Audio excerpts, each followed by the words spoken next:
మేము ప్రధానమంత్రి గారి దగ్గరికి ఒక అఖిల పక్షాన్ని కూడా తీసుకొని పోతామని గౌరవ ముఖ్యమంత్రి గారు బిల్లు పాస్ అవుతున్న సందర్భంలో చెప్పడం జరిగింది. కానీ ఇంతవరకు దాని మీద కనీసం ఒక్క ముందడుగు కూడా పడలేదు. అఖిల పక్షానికి సంబంధించి ఏ పార్టీలకు ముఖ్యమంత్రి గారు లెటర్ రాయలేదు.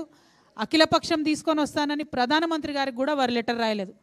లెటర్ రాయకపోగా మల్లికార్జున్ ఖర్గే గారు, జాతీయ కాంగ్రెస్ పార్టీ అధ్యక్షులైనటువంటి మల్లికార్జున్ ఖర్గే గారు ఇవాళ హైదరాబాద్కు వస్తూ ఉన్నారు. ఎందుకోసం వస్తున్నారు? కేవలం కాంగ్రెస్ పార్టీ జిల్లా, మండల, గ్రామ స్థాయి కార్యకర్తలతో మాట్లాడడానికి వస్తూ ఉన్నారు. రాబోతున్నటువంటి స్థానిక సంస్థల ఎన్నికలలో వారిని సన్నద్ధం చేయడానికి వస్తూ ఉన్నారు.